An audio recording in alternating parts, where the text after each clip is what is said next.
Hallelujah. Palakpakan po natin ang ating Panginoon. Praise God. Hallelujah. Purihin ang Panginoon.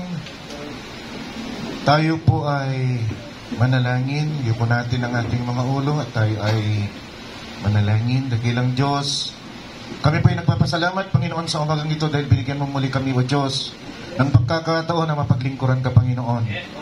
At salamat, Panginoon, sa mga pagkakataon na ito na ikaw ay nagbibigay sa amin ng mga bagong bagay, Lord God. Pagamat ito, Lord God, ay alam na namin, ngunit ito, O Diyos, ay pinapakita mo sa amin, Panginoon, sa ibang kaparaanan, Lord God, na nagiging kapaki-pakinabang, Panginoon, para sa aming kaluluwa. Patuloy mo nawa, Panginoon, na abutin, Lord God, ang bawat mananampalataya na narito, Lord God. Huwag mo, Diyos, hayaan, Panginoon, na makahulag po sila sa iyo, Lord God. Patuloy ka, Panginoon, na mangusap. Patuloy ka, Panginoon, na magpaanyaya.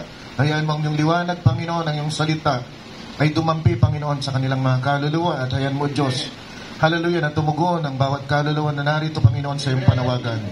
Salamat, O Diyos, sa kabaitan mo, Panginoon, sa iyong kagandahang loob na patuloy, Panginoon, na iginagawad mo sa amin, Lord God. Di kami karapat-dapat. Ngunit, O Diyos, hallelujah, salamat sa patuloy na pinagkakaloob mong habag at awas sa amin, Panginoon. At kami nakakapagpatuloy, Panginoon, na makapaglakad, Lord God, habang hinihintay po namin ang iyong muling pagdating.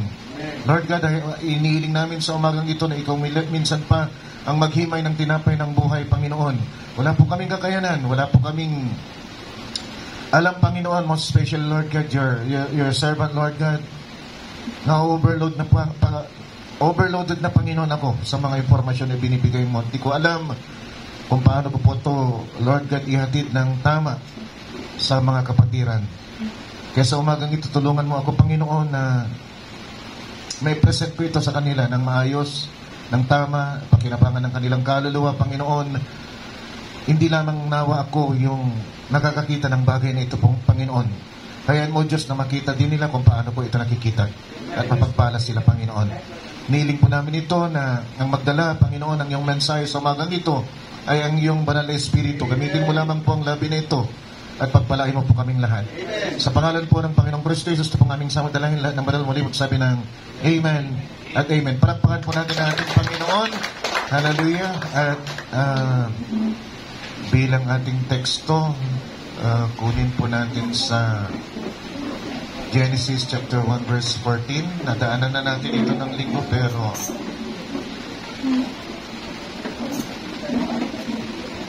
at ganito po ang sinasabi.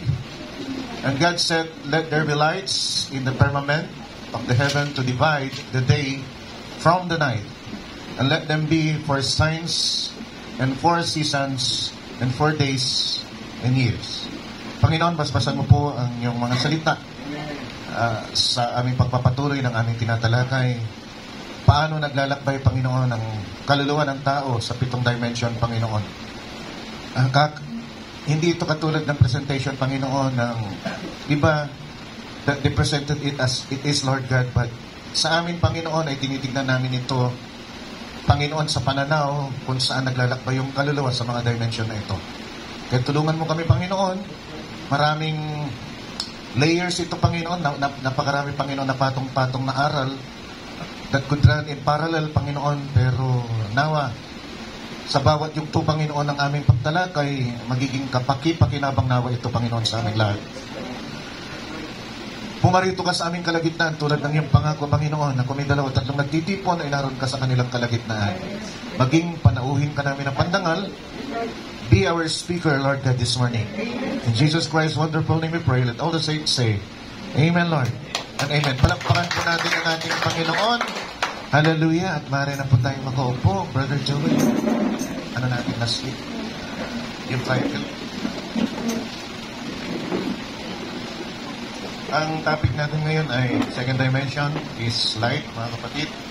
Kaya pansinin nyo yung ating kinuha na scripture ay patungkol sa hindi light na last week. Now is time, mga kapatid. Malihat na ito. Wala na ba ako ibang pinadala? Ito yung last week. Teka. sa matter yung nakalagay. Pero may natanggap ka ngayon? Okay. Dalawa, no?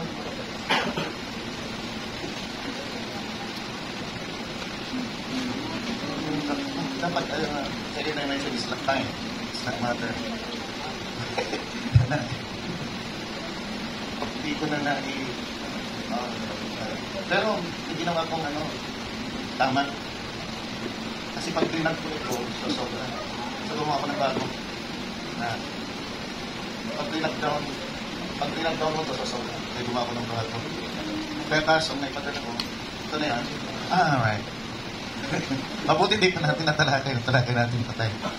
So the second dimension is time, mga kapatid. Kung mapapansin nyo, sequence yan. Doon sa Genesis. Namanghanga ako dahil hindi naman itinuro ni Brother Branham, pero tinuro niya yung 7th dimension. So hinahanap ko sa kayong basis ka po. Nandito rin kayo sa Genesis. Nung tinignan ko sa Genesis, mga kapatid, nandun din pala. Kasi first, titignan ninyo yung light.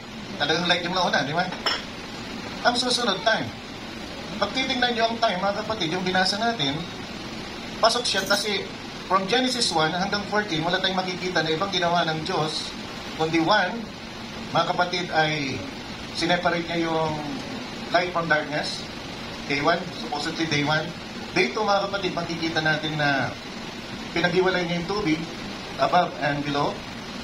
Third day, mga kapatid, ay hinayaan niyang mag-appear yung lupa at yung magiging pagkain ng tao at mga animals at iba pa. So, habitation and provision, yung third day. Fourth day, mga kapatid, ay ito na, yung lumabas yung tanglaw sa langit para maging tagda ng panahon. Mga panahon, sabi ko mga kapatid. Fifth day, mga kapatid, lumabas yung the term I'm using ay lumabas. Not great, ha? Pansin niyo? Pinalabas ng Diyos, mga kapatid, yung birds, all kinds of birds and sea creatures. Sa fifth yan. Sa sixth, mga kapatid, ay pinalabas ng Diyos, mga kapatid, yung animals kasabay ang tao. So yun yung nakita ninyo doon sa anim, mga kapatid, na araw na yon, makikita ninyo dyan yung light, time, and matter as far as the soul is concerned. Tama ninyo? Hindi nauna yung laman doon sa time, hindi nauna yung time doon sa liwanag. Grabe, may sequence pala ako. Kaya hindi nagkamali si Brother Branham nung ginawa niya ito, mga kapatid. Grabe, guided talaga siya ng banal na espiritu, mga kapatid. Purihin ang Panginoon. Tumatay balahibo ko. Ang ganda, mga kapatid. Hallelujah, purihin ang Panginoon. Tingnan ninyo, wala ito, ibang dimension ng ibang pananampalataya. Pero si Brother Branham kasi pinakita sa kanya ito ng Diyos eh. Yun ang pagkakaiba ng mensahero ng iba. Yung mensahero ng iba, pag-angkin lang. Yung mensahero natin, talagang pinatunayan ng Diyos na mensahero niya siya. Mga kapatid, purihin ang Panginoon. So hindi lamang sa ebidensya, kundi pati sa aral. Tama yung aral na tinanggap natin, mga kapatid. Purihin ang Panginoon. Babakrak lang ako ng konti. Mga kapatid, nakita natin nung nakaraang linggo, mga kapatid, na nag-umpisa ang lahat sa liwanag. Pero yung liwanag na yon, mga kapatid, galing sa dilim. Napansin niyo? Sabi doon sa verse 1, God created the heaven and the earth. Pero yung heaven and earth na yun ay tohu-bohu. It's an Hebrew word that means, mga kapatid, void and empty. Ito ay in chaos, magulo, at ito ay walang laman. Yun ang ibig sabihin ng toho, hindi taho, toho-bohu, mga kapatid. T-O-H-U, T-O-H-U.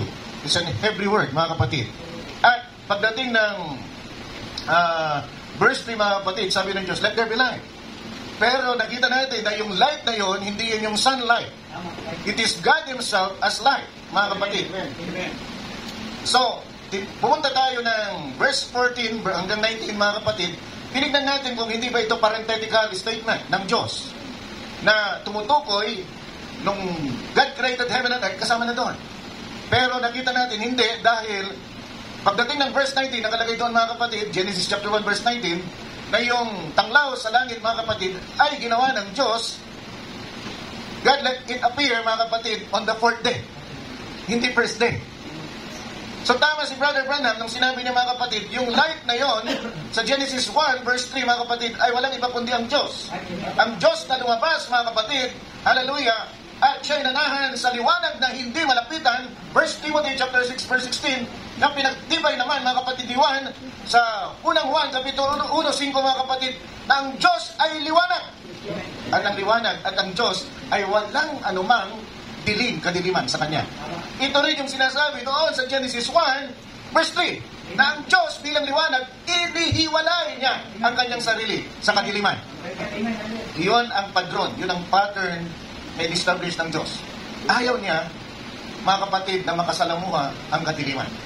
Iniwalay niya ang Kanyang sarili, kaya nasabi doon sa John chapter 3, verse 18, mga kapatid, hanggang 19, kung pupunta tayo sa 19, mga kapatid, hanggang 22, sabi doon mga kapatid, ang Diyos ay liwanag. Ngunit ang tao ay mas gusto ang kadiliman. In other words, ang tao, kinagigiliwan niya ang kadiliman. Come on, church.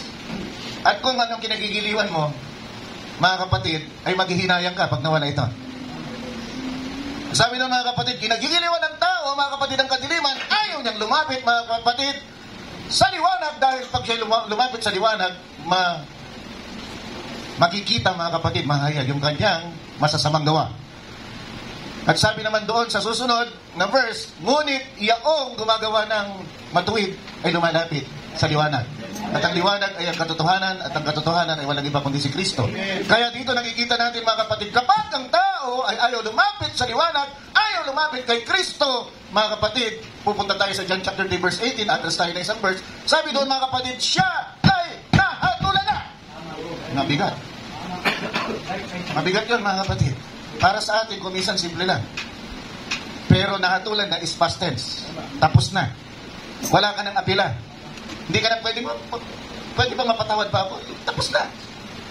Wala na kapatawaran yun. Tapos na eh. Nahatulan na. Hindi sabing nahatulan pa lang. Kapag tinanggihan mo ang liwanag, nahatulan ka na. Kaya huwag mong tanggihan ang liwanag. At ito yung una, mga kapatid, na lumabas. Liwanag. At ang liwanag ay ang salita. At ang salita ay may paanyaya. Yun ang first, mga kapatid, dimension. The first dimension is light. At ang unang contact, mga kapatid, ng kaluluwa ay liwanag. Nasa sinapupunan ka pa ng tiyan ng iyong nanay, mga kapatid, ang init ng liwanag ng salita ng Diyos ay gumagawa na ng bagay sa'yo. Bakit kanya, mga kapatid?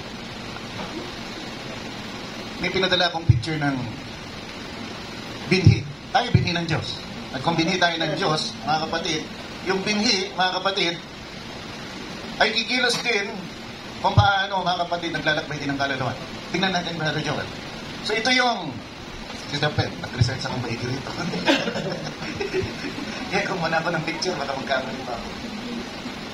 Nadala ko ba? Look at that now.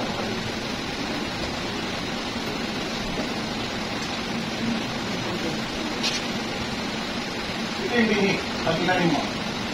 Pero bago mo pa vitamin yan, kailangan mo liwanag. Para makita nung magtatanim sa ikatanim mo. Dito pa lang, kailangan mo ng liwanag. At pag naitanim mo na dito, mga kapatid, yung bini, bagamat ito pa ay nasa sinapupunan, mga kapatid, ng ilalim ng lupa, kung wala ang araw na dadampi dito, mga kapatid, ay wala pa ito sa labas, hindi yan mag-germinate. Tama ba? Yan ang mag-germinate yan. Kung walang init, hindi makikilos yan, mga kapatid, at mag-germinate. Hindi makikilos yung buhay na naroon. At pag nakilos na yung buhay na naroon, mga kapatid, lalabas na yan, mag-umpisa na magkaroon ng roots, pero hindi pa yung kumakain. At magkakaroon ito ng hypocotyl. Yung hypocotyl, yun yung unang-unang lumalabas, mga kapatid. So yung first stage, kung titignan natin, ito yung first stage natin. Pagdating sa kaluluwa. Niluwag ka, mga kapatid, ng magulang mo, pagamat. Galing din tayo dyan sa sinapupunan, ng kadiliman, ng ating ina. Pero nung lumabas tayo, mga kapatid, ayan, makikita na natin, wala na, natubig. Yung hypocotyl, mga kapatid,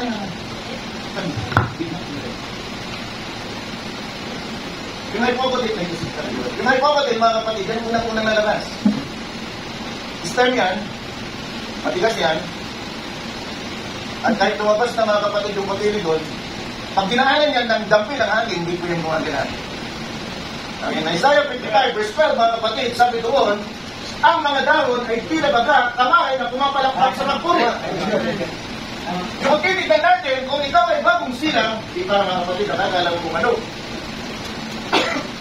Ang patungkol sa Diyos, at ikaw ay lumalabas pa lamang, mga kapatid, bagong silang. Wala ka pa alam. Maunawaan na dapat ng isang mananampalataya na wala ka talagang kakayanan. Na pumuri at sumamba dahil ang bigat pa ng mga kamay mo. Nakabaon na eh. Pero ang nakalabas, mga kapatid, yung sarili mo. Napakatigas at kahit anong dampi ng Espiritu ng hangin, mga kapatid, ang Espiritu Santo, hindi po ito gumagalaw. Hindi ito maitaas. Pagkos, binaon pa namin sa lupa ito ng mga kamay. Nakabaon pa sa lupa, mga kapatid, yung kanyang mga kamay. At ang yung lupa, sa liputan. Dahil sa pumuli sa Diyos, mas gusto niyang kami kumuha ng sa liputan. Hindi na yan. Habang nandiyan ka sa stage na yan, mga kapatid, ako na rin itong nandito.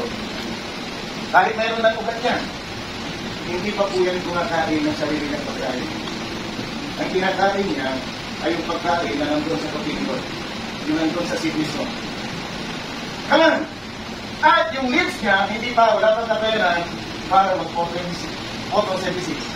At pag nag-photosynthesis, yun ay kumakain na siya. Pero sa space na putiligon, hindi po yan makapag-photosynthesis. So hindi pa siya kumakain mula sa liwanag ng araw at hindi pa rin siya kumakain, mga kapatid, doon sa roots niya, ang kinakain niya ay yung nakaimpact na pagkain na doon sa kanya. Pagkita po natin sa kaluluwa, what do you expect? What do you expect? Doon sa mga bata, doon sa mga wala pang alam, doon sa mga hindi pa, mga kapatid, na mag-bautismuhan, talaga ang bigat ng pangailan. Talaga mo na sila respond. Mga kapatid. Oh, hallelujah. Yan ay mga bata.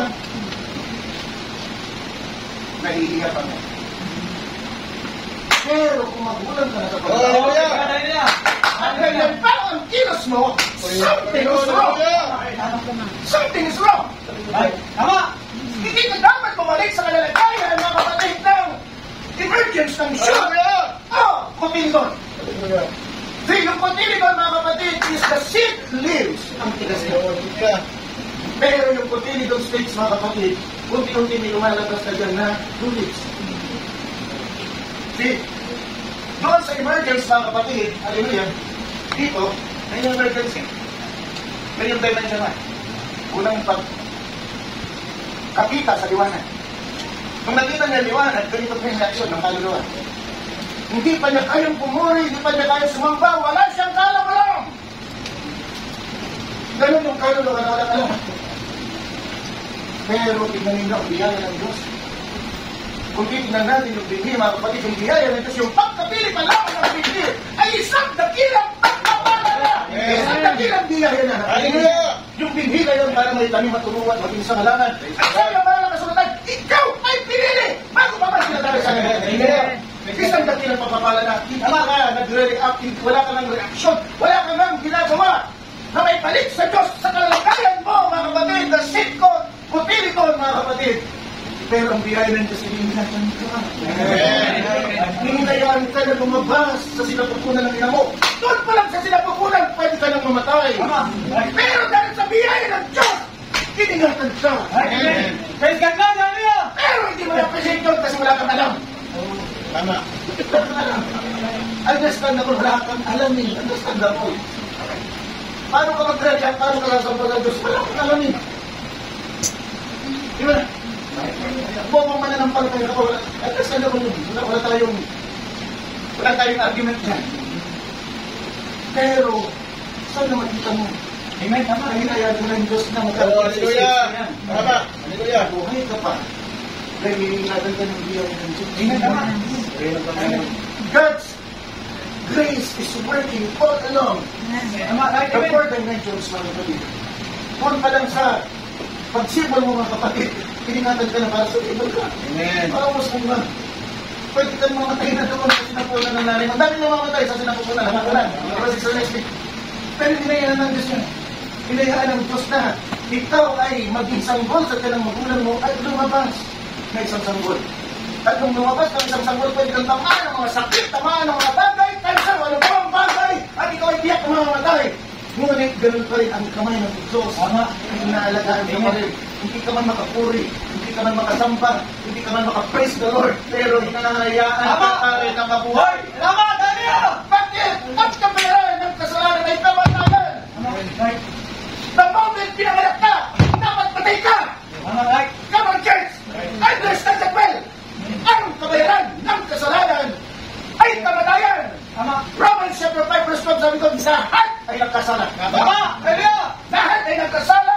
Walang matuwid. Kahit isa, ang lahat ay tinatagod sa kanilang ng Diyos. Anong pagmamalaki mo? Ano sa may pagmamalaki? Kung pinag-realize mo dapat na noong pinanganak ka, dapat patay ka na. Because the wages of sin is death. Pero hindi ka pinatay ng Diyos. Ano yun? Grace. Sige. Alam niya, dapat mamamatay ka na, pero sabi lang, habang mercy santo! Sabi lang kapag ng Diyos, ba't? O muna. Kaya lang po yan ay hindi ng Diyos. Hindi man niya magawa kung anong dapat gawin, pero binigyan ng Diyos sa tamang panahon pupuri at sasambayan at pupuri ko din sa Diyos. Sometimes we don't see that. As the church, mga kapatid, believers, ang nakikita natin yung mga na ginagawa nila, mga kapatid. Pero ang hindi natin nakikita yung buhay pa sila ngayon. Naman! Nagbuhay pa sila ngayon, may nag-iingat sa kanila. At yung pag-iingat na yun, mga kapatid, ibig sabihin, pwede silang gawin ng Diyos, mga kapatid, in the future. Kaya unawain natin, sa pamagitan ng binhi na ito, unawain natin, bakit ang tigas ng kamay nila? Bakit hindi sila mapapuri, mga kapatid, sa Panginoon? Kung pumuri man sila, mga kapatid, it's just a form of godliness, but the power is denying the power of God. Bakit? Phillips din. Pagpili bang nga lang. Kaya pwede rin itaas yung kamay. Saan? Sa time. Kasi yung pagpili doon stage, nasa time niya. Lumabas na mga kapatid. So, pagdating mga kapatid, ng second dimension time, ang time mga kapatid, ay panahon na binigay ng Diyos para sa kahabagan ng tao, mga kapatid, at hindi niya danasin agad yung pag-aakot. Sinusta ng Diyos. Bibigay ako ng panahon. At ang panahon na yun ay hindi para tik-tak lamang, hindi lamang yung bilang, kundi yung panahon na yun ay makapagbulay-bulay ang isang kaluluwa na yung kanyang panahon sa ayaw at gusto niya matatapos yun. Amen. At kung yun ay matatapos at hindi niya alam kung kailan, pwedeng 10 years old, 15 years old, 20 years old, 30 years old, 40 years old, hindi niya alam. Ang Diyos naman ang hatalang niya. Kaya the very fact na bawat segundo, tik-tak ng oras ay extension ng buhay, dahil dapat namatay ka na nung ikaw ipinangat, kaya nakabayaran ka sa lahat na ikamatayan, so bawat tik-tak, segundo ng oras, ay pagpapalawig ng biyaya ng Diyos sa buhay mo. Amen. At kung binibigyan, pinapalawig ng Diyos ang biyaya niya sa iyo, dapat mag-isip-isip ka ngayon na nalaman mo. Tama. Hallelujah. Kinalaman mo na ngayon. Wala kang excuse. Ngayon ay nalaman mo sa pamagitan nito. Pag-ahalin tulad kung ano na sa iyong paglalakbay din ang kaluluwa. Oh, hallelujah. Mga kapatid, naunawaan ng mga kapatihan na ngayon, bakit hindi ka makakilos ng maayos? Kahit kung minsan yung edad mo, hindi na edad na baka. Because it's only the Son that could mature the one. Kung hindi ka magbasa sa salita ng Diyos, hindi ka mature. Amen. You need sunlight to mature. Hallelujah. Without sunlight, it cannot mature. Kasi yun yung pagkain mo. Kung yung binhi, ang pagkain ay sunlight, habang nakakatanggap siya ng maraming sunlight, yung photosynthesis niya, gawa siya ng pagkain niya. At habang gumagawa siya ng pagkain niya, lumalaki, gumugulang. Pero ibang pagkakaroon natin yan, katalakanin. Pero gusto kong makita ninyo mga kapatid. Ang Diyos ay nag-umpisa sa kadiliman. Mula sa kadiliman lumabas. Mga kapatid sa kadiliman, iniwalay niya kanyang sarili. So, ano? Bakit doon sa verse 8, sabi ko, at naghapon, at nag-umaga. Naman, is that a solar cycle? Is that a solar... Kasi ngayon, naghapon, at mga kapatid, nagumaga. Ang paghapon ay pagdilim. At ang pagumaga ay pagbitaw ng liwanag. So ang tanong mo, is that a solar, mga kapatid, physical solar, mga kapatid, cycle of day and night, day and night, day and night? Is that? Kasi kung solar yan, tama yun. Di ba, linggo dito. Is that a solar cycle? Ano sasabi ko? Sino ang sasabi niyo? Napakahirap, di ba? Kasi kung tinanong sa inyo. Sabi nyo, parenthetical statement ng yung chapter 1 verse 14 hanggang 19 ng Genesis, patungkol sa Genesis chapter 1 verse 1 hanggang 3. Nagsasabi lamang na bitha na yung araw buwan at bituin doon talaga sa chapter 1 verse 1. Kasi nagkaroon na ng araw at nagkaroon na ng hapon, nagkaroon na ng paggabi, pag-umaga, doon sa verse 8. Ito paano yun? Hindi mo kasama? May solar cycle naman. Bababa siya doon sa 20. Bababa siya sa verse 19. Ang chapter 1 verse 19, di ba? So kailangan natin itong i-reconcile. Yun ang ibigay ng Diyos sa atin. We never let Scripture versus Scripture fight each other. Ang binigay sa atin ay Espiritu ay i-reconcile. Yung masatay. Ever since, yun ang binigay sa atin, mga kapatid. So paano natin i-reconcile yun? Ano na sabi na verse 8, meron ng gabi at araw. Pagdating sa verse 19, sabi doon palang ginawa ang araw, bituin at buwan sa verse 19. Ano for day? Paano natin i-reconcile yun? Tingnan natin yung sinabi ni Father Bernard. Makalawa natin. Reflect doon na is. Tapos balik tayo. Doon sa sige. Ay tatlo tayo titignan. Kasi sabi ni Father Bernard na alam ko mga kapatid, ito'y dapat titignan. Pero sa guide, tingnan natin. Sabi niya, God begins to move in the darkness. Ito tama. From dark, wala siya. That's the way He does. He moves in the darkness. Before there was ever sun, moon, or star, there was light. So, susok na lang ito doon sa last week. Mga kapatid. That was the word of God made manifest. Sabi niya sa spoken word, is original. Verbatim niya na, as it is. That was Christ going forth, that was light before the sun. God moved upon the water and said, let there be light. And there was light. But it was a long... Kita nyo? Amen. But it was a long time after that before the next thing was done. It did not come at once. Amen. Mga kapatid, hindi tulad ng, bukas, lalabas na yung paghahati, pagsisiparate ng tubig sa taas at sa baba. Hindi gano'n. Pinahayaan mo ng mababat, sabi ni Brother Bernard, do something. And it took a lot of time. Bakit kanyo? Genesis 1, verse 1 to 3, is the creation of heaven and earth. Tama. Nung create ng heaven and earth, tulad ng isang painter, meron. Pag ikaw ay painter, meron ka na picture. Pero, hindi mo mag-drawing yan kung wala kang mga materials. So yung God created heaven and earth, nandun na lahat ng materials.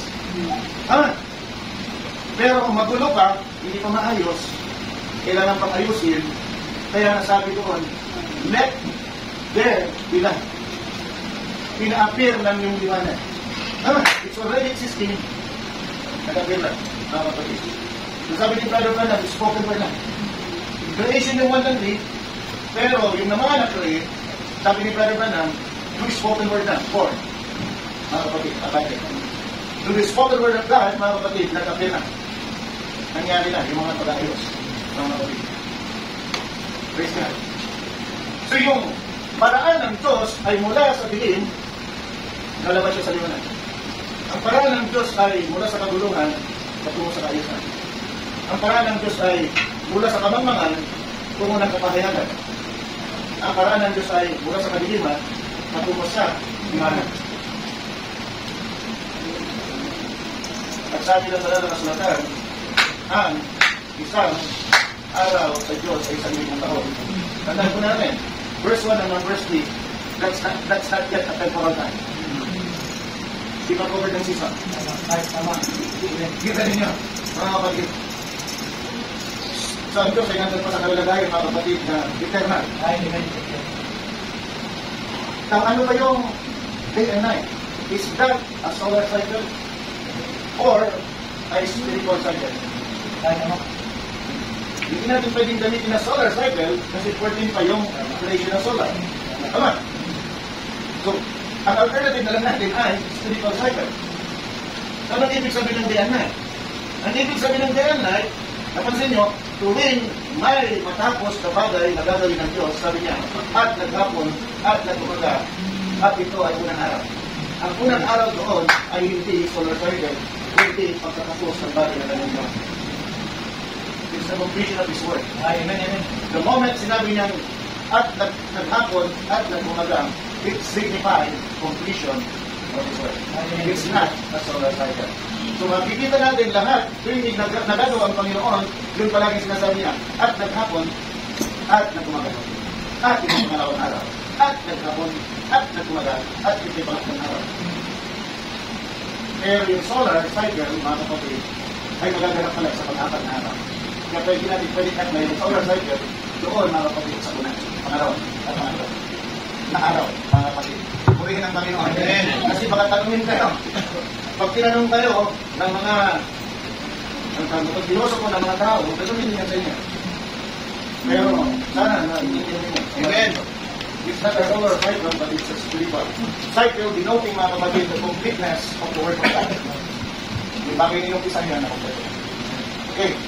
So yun yung padron, yun yung pattern, mga kapatid, na ginagamit ng Diyos, yung service ng Diyos. Una, lumabas siya mula doon sa kadiliman, papuntang liwanag, mga kapatid. Yung Deus, yung kaguluhan, mga kapatid, tulad ng painter, pagkatapos, mga kapatid, nandiyan na yung mga materials. Alam nyo, nakakita ko ng ano eh. Dito ng timba, para Rolly, nakituran. Itampas naman eh. Yung timba, dito. Dito ka. Bumalik lang sa timba, dito ka. Pangatlo. Tapos ginanong kami. Dito ka. Gating na. Dito ko kaya pinawin yung parang pa eh. Dito ulitin ko eh. Mas makakasagan na pa siya. Pero di ba hindi natin nakikita? Yung painter, meron siyang nakikita doon na hindi natin nakikita. Like the shadow, yung movement, mga kapatid ng object doon. Nice. Meron siya napipicture doon, hindi natin napipicture. So kailangan mo isang critical ng painter, hindi mo tinalo yung mata para makita mo, mga kapatid, na yung magulong bagay ay naayos na pala. Ganon ang Panginoon. Amen. Yung magulong bagay, nakampas, pero pinipil niya, mga kapatid, doon sa creation, God created heaven and earth, nandiyan na yung kampas, nandiyan na yung kagaya. At pagkatapos sinayos niya, ito ba? Nakatapay pa doon sa sinabi ko, ito maganda talaga. Kita mo yung earth, nakita mo yung paghihiwalay ng tubig, doon sa taas, at tubig sa baba, nakita mo yung pagbitaw ng lupa, at nagkaroon ng mga laman, at mga trees na pagkain ng tao, animals, sea creatures, birds, at nakita mo, mga kapatid, yung pagbitaw ng mga kapatid ng mga bituin, ng araw at buwan, at nakita mo, mga kapatid, yung pagsulpot, mga kapatid, ng mga ibon, at yung mga sea creatures, nakita mo, mga kapatid, ang paglabas ng mga animals, at nakita mo yung paglabas ng tao. To feel the earth that was once empty. When God created heaven and earth, the earth was empty. Tama. Tama. So yun yung pattern ng Panginoon, mga kapatid.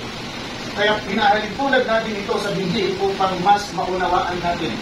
Hindi lamang, mga kapatid, yung mga baguhan, yung mga kabataan, kundi para maunawaan ng mga matatanda paano nila pakitunguhan yung mga bata.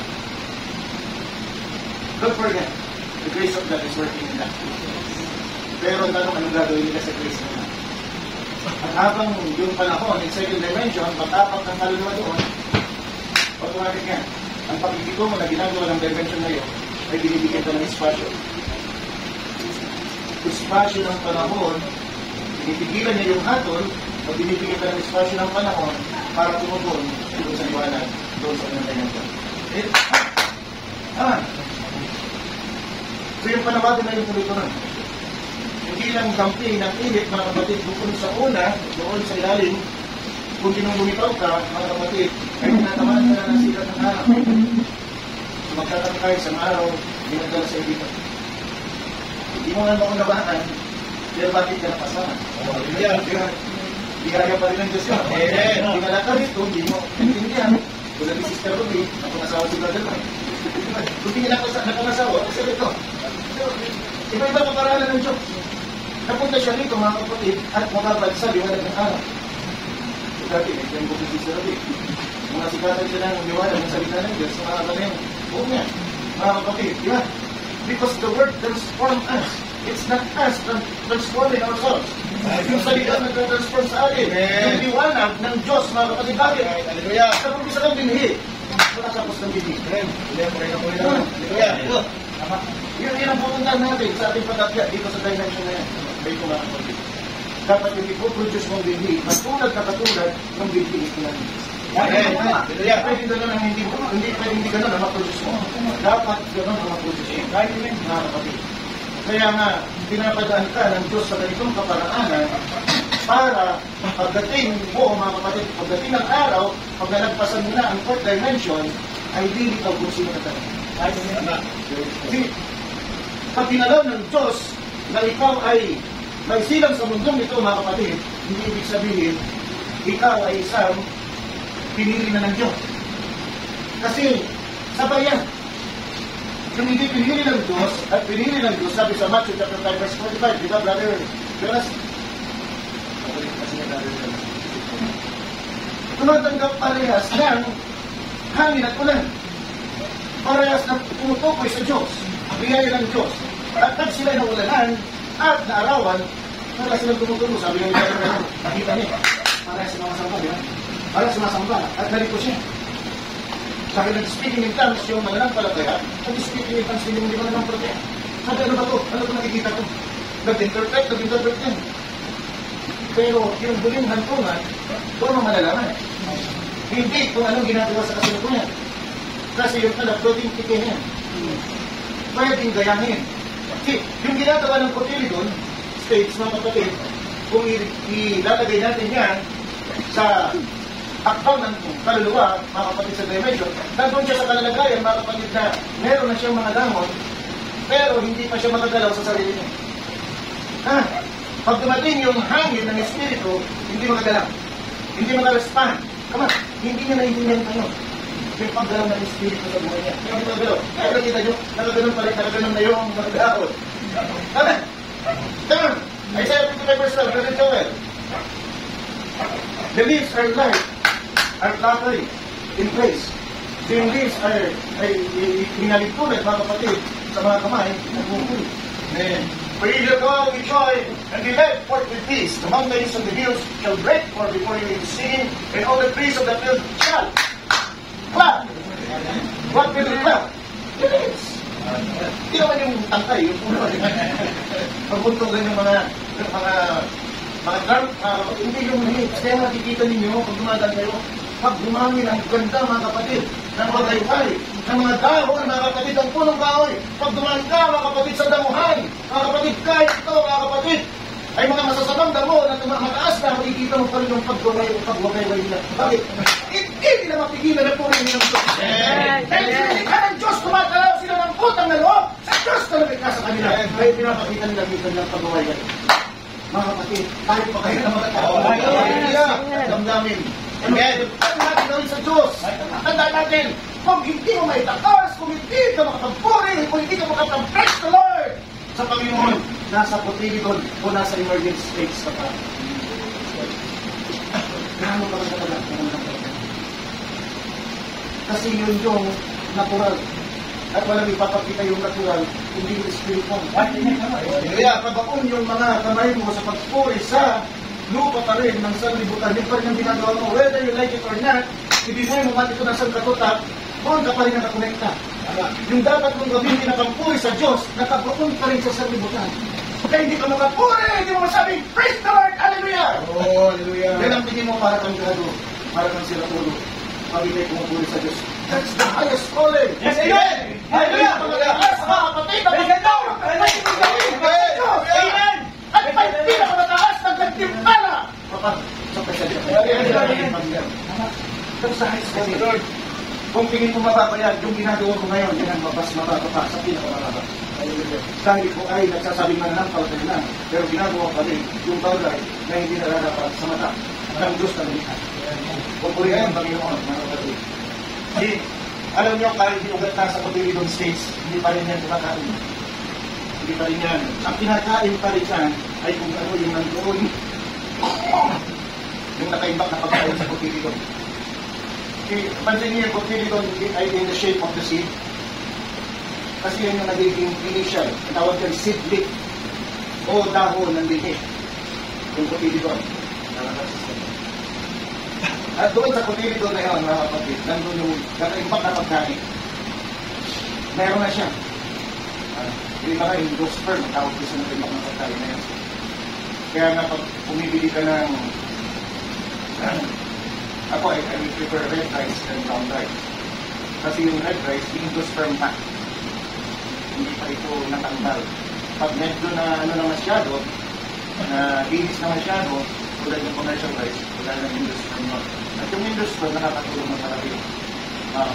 At di fiber pa, parang nanay. So, yung endosperm, o yung imbak na pagkain, yung talagang kinakain. Nakita nyo, kahit nandoon ka na, sa states na tumatanggap ka na ng liwanag ng salita ng Diyos, hindi ka pa rin makapag-react kasi in reality, you are still feeding from the old man. Yung dati mong pagkatao, yung mga mong pagkatao, yung tao na nagising sa gawin ng sanlibutan, yun pa rin ang umiiral sa buhay mo. Come on! Looking, mga kapatid, sa paghahalin tulad, ito yung metaphor na nakikita natin dito, mga kapatid. At itong natural na ito, hindi pwedeng mga kapatid na baliwalain niya yung spiritual na bagay. At kung yung pinapakita niya kung nangyayari. At kapag totoo tayo, ito ganyan talaga nangyayari. Kailangan natin yan. Ayaw naman na ng palataya. Ako, kayanan ko yan. Nahihiya nga ako eh. Nung una akong umatin sa gawain ng end-time, pinag-speaking ko. Hindi pa lang, ang gagawin ko eh. Parang gusto kong lumabas. Ang gagawin ko, pag pumupuri sila, ang ingin nila mga doon lang ako ulan na kapatid. Ganyan ang patuloy ko eh. Pero pag-pupuri nila, ingin nila, nagugulat ako mga kapatid. Ano ba ito? Kasi ako ulan ko mga ito. Ano ba ito? Napasok ko? Mga kapatid, bakit? Nandun ako sa Cotilidon, nasa emergency pa ako. Pero the more fact na nadala ko doon sa gawain ni Pastor Caballero, doon ako na nadala. Tapos si Sister Troy, hindi ka naiintindihan eh. Kaya punta kami doon, Pastor, right? Kaya Pastor Robert, punta kami doon, mga kapatid. Pero kung nadala namin, si Pastor Caballero, sabi siya, bakit tayo? Ito pala ka sa Caballero. Hindi niya naiintindihan si Sister. Pero grabe, doon kami, pagsalpak at pasalpak namin, na-speaking in tongues agad. Oo, talagang si Sister Joy, kapit natin si Sister na to.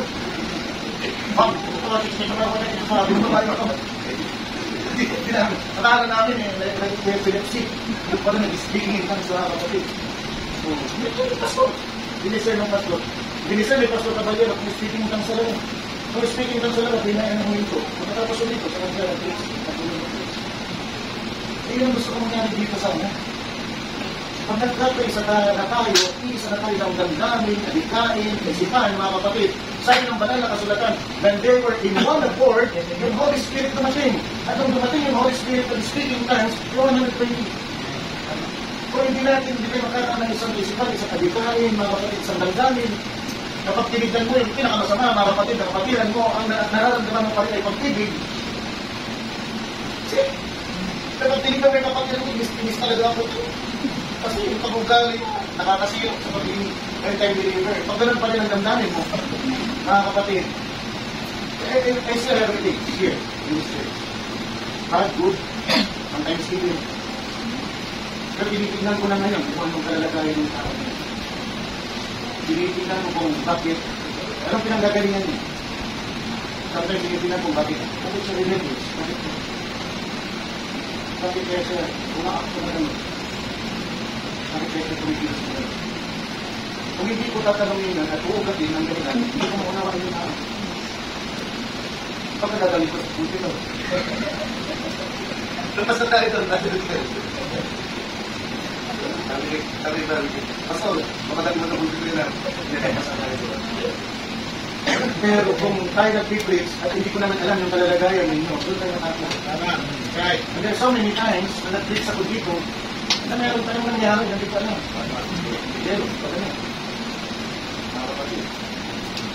Yung mga kumikiling-kiling dito, mga dito, hindi ko alam yun, kapag pinag-place. Pero kung sensitive ka, dapat narinig ko doon sa kitchen, na ginamit ka lang dito, huwag kang kumiling.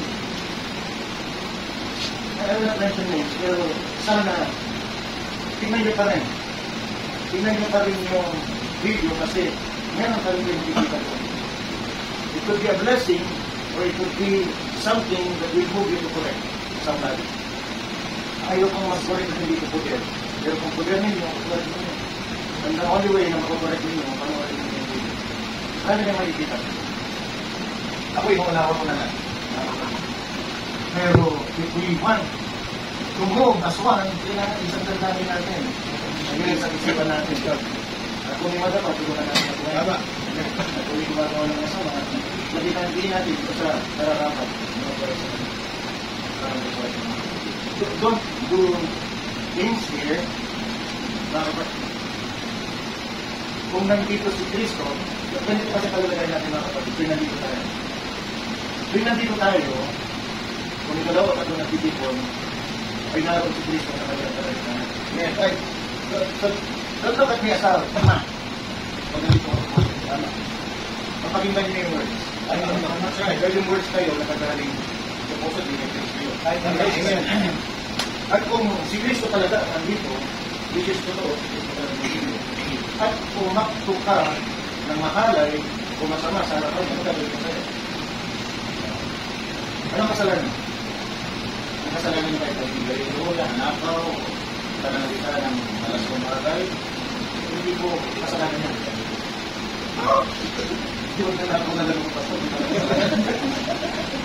Hindi po, mga kapatid, ang kasalanan ay hindi paniniwala sa isa ng Diyos.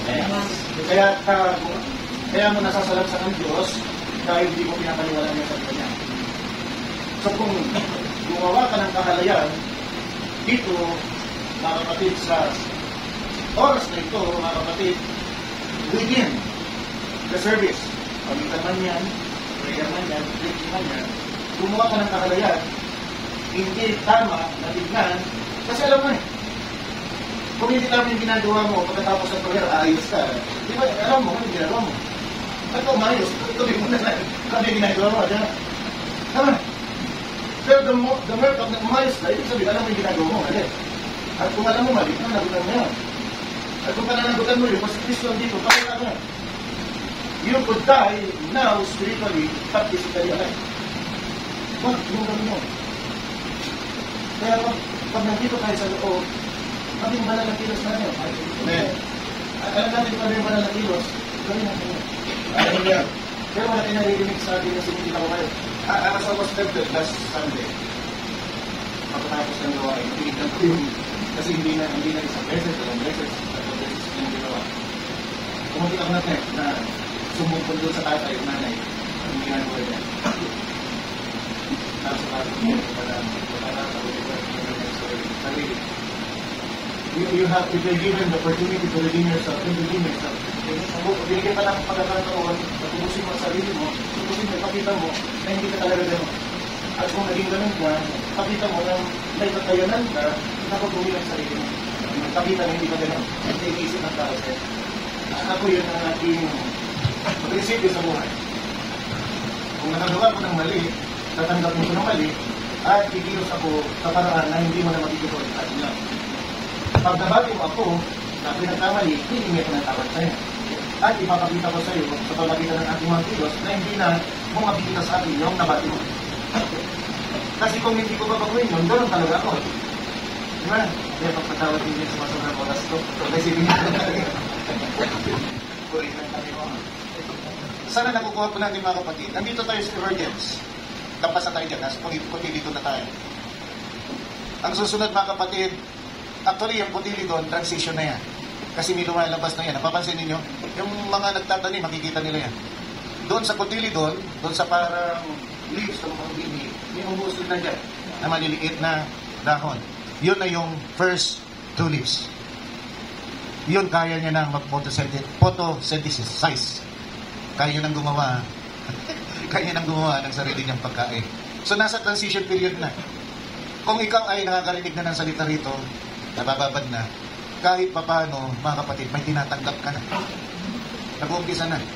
Ang kailangan mo na lamang, dumating ka doon, mga kapatid, sa true lips. Because pag nandoon ka na sa true lips, mga kapatid, which we shall tackle next time, pag nasa true lips ka na, mga kapatid, yung lips malambot na. Pag pumihit yung hangin ng Espiritu, gagalaw siya pusa. Amen. Hallelujah. Hindi lang yan, mga kapatid.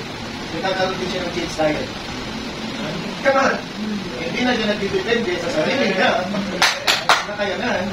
Dahil nung nandun siya sa cotyledon stage, magmula doon sa bigyan ng cotyledon stage, ang kinakain niya ay galing sa kanyang sarili.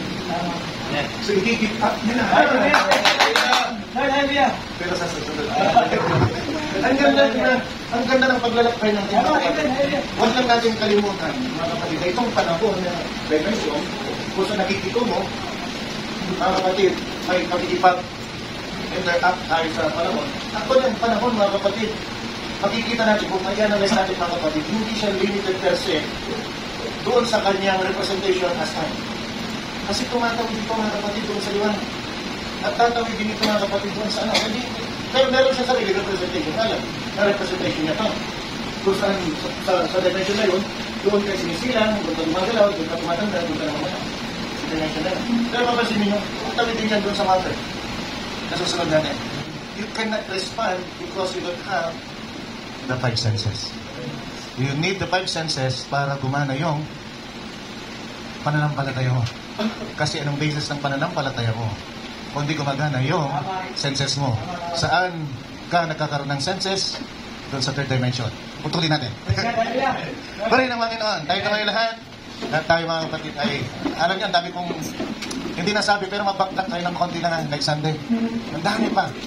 Na-overload lang ako mga kapatid, di ko alam anong unahin ko. Pero sabi ko, i-focus ko muna dito sa bini. Kasi dito maunawaan natin maigit. Hindi lamang natin maunawaan yung mga kabataan, alam natin paano natin sila i-handle. So, bakit sila patayo-tayo? Bakit sila nagbibihib ng hindi maayos sa ating kalagitnaan? Maunawaan natin.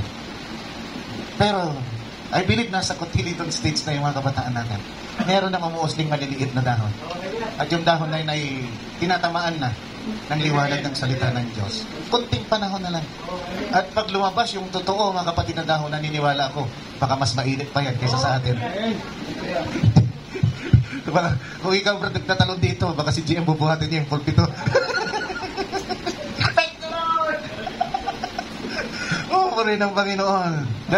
Yan ang pagkilos, di ba? Hindi mo mapigilan yon kasi sasama ka. Kung anong ihip ng Espiritu ng hangin ng Espiritu Santo, nakapagawa. Sabi ka, talon ka. Wala, sigaw ka. At banal Espiritu ay iba-iba pakikitungo sa atin. Kaya kung anong pakikitungo niya sa atin, kung anong nararamdaman mo na pakikitungo niya sa iyo, bigay mo yun. Para mga kapatid, ma-bless ka at maging dapat at karapat-dapat ang tingin sa iyo ng Diyos sa kanyang harapan. Tandaan natin palagi, ang ating gagawin ba ay dapat at karapat-dapat. Hindi lang dapat. Hindi lang dapat mong gawin, pero tingnan mo kung karapat-dapat yun sa mata ng Diyos. Purihin ang Panginoon. Dakilang Diyos, kami po himuyo ko sa umaga dito, Panginoon. Salamat po sa mensahe mo. Medyo nahihirapan. Tunay po, nahihirapan po ang iyong lingkod. Kung saan mo ako dinadala, doon ako, Panginoon, nagsasalita. Pero sana ikaw na po ang mag-ayos nito, Panginoon. Tulad ng isang bata, Panginoon, na nalangin sa bukirin. Hindi po siya nakapag-aral at minsan may dumadaan.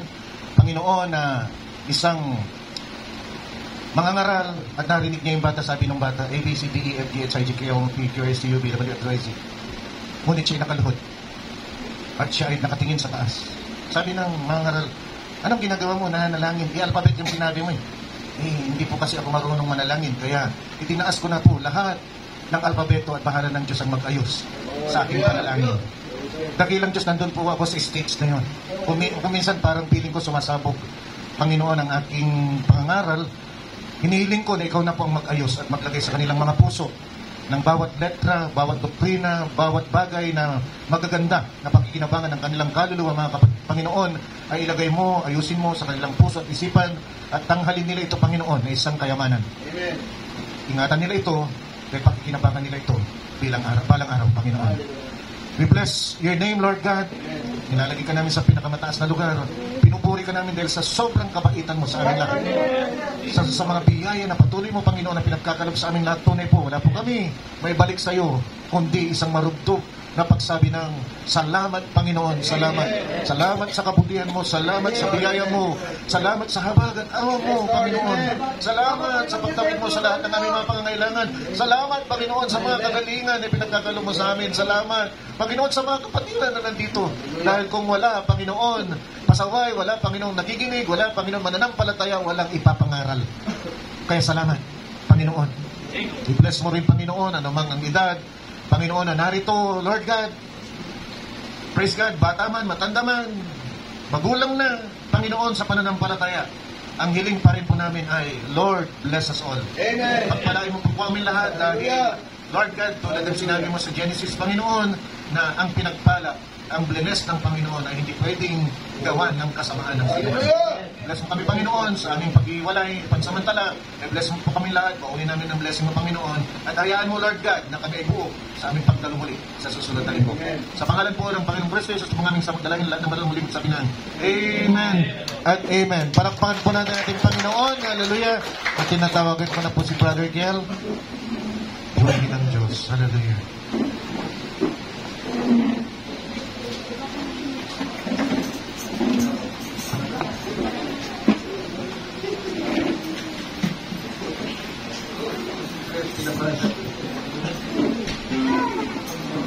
Attention po mga pastor. Salamat. Matagal na natin ito, pero ngayon ko lang ipag ito, napakasarap po kasama. Pastor, pagpalain ko ngayon ang Panginoon. Ay po yung mga pastor, sinasa pa rin. Ayun at mode.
lahat ng mangyayari sa ating gawain. Bless you. Tayo manalangin. Hallelujah. O Diyos, kaya nang aming sinasamba ka namin. Kaya takila. Pinupuri, Lord. At nais namin itaas ang inyong pangalan sa kalagitnaan, Lord, ng mga tao. Wala kaming maibalik sa iyo, Lord. Hindi ang aming mga puso nagmamakaawa na kabagal mo kami. Tawarin mo kami. Dahil nakikita namin ang aming mga sarili na hindi ka dapat sa iyong biyaya at haba. Ngunit ginawa mo kami dapat at mahalaga sa amin mo. Na laging pinapaalala mo sa amin na nandiyan ka lang. Sa kabila na kami ay sa bawat buhay na tinatahak namin, pakikibaka namin sa mundong ito, napapalayo kami sa iyo. Ngunit, salamat sa ganitong mga gawain. Mamadako ang aming mga paa dahil nalalaman namin na naghihintay ka lamang sa amin. Oh, salamat. Hallelujah! Lord Jesus Christ! Hallelujah! Tulungan mo kami. Salamat sa mga kalakasan, sa mga galingan, sa mga biyaya, sa mga pagkain na tinatamasa namin sa bawat araw. Salamat, Lord. Tulungan mo kami sa aming pakikibaka sa mundong ito. Alam namin kung gaano masipag ang iyong kaaway upang at salita mo sa inyo lang yung banal na Espiritu ay hindi niya may parinig sa amin, Lord. Nagawa niya busy kami. Ang mga kabataan namin, Lord, sa bagong teknolohiya na ito, ang mundong ito, ginagawa niya busy, Lord God, sa mga bagay na kung saan hindi marinig nila ng tenga. Naabot sa kanilang puso, Lord, ang iyong salita. Tulungan mo po sila, Lord. Ganoon din kami na mga matatanda na dahil sa mga responsibilidad para sa aming isang bayan. Right, Lord. Hallelujah. Ginagawa kami busy na kaaway, Lord. Ginapagod niya kami. Tulungan mo po kami nang sa ganon. Ang salita ng banal na Espiritu ay hindi namin makaligtan at marinig namin, Lord. Marinig namin ito sa tuwin na. Magano kami. Salamat. Kadakilaan, kalatian at kapangyarihan na iba pa sa iyo po, Ama. At pagpalain mo po ang namumuno sa bahay sa Palat na Lord. Ang iyong lingkod, ang aming kapatid. Pagpalain mo po siya sa punang kanyang sambayan. Bigyan mo po siya ng kalakasan, kagalingan, Lord. Kanyang katulong pa. At ang aspeto ng pangangailangan, ipagkalubog po sa kanya, Ama. Muli, sa iyo ang walang kapurihan at kalatian. Sa pangalan ng Panginoong Kristo Jesus, ang mga nisamo at dalan. Ayan.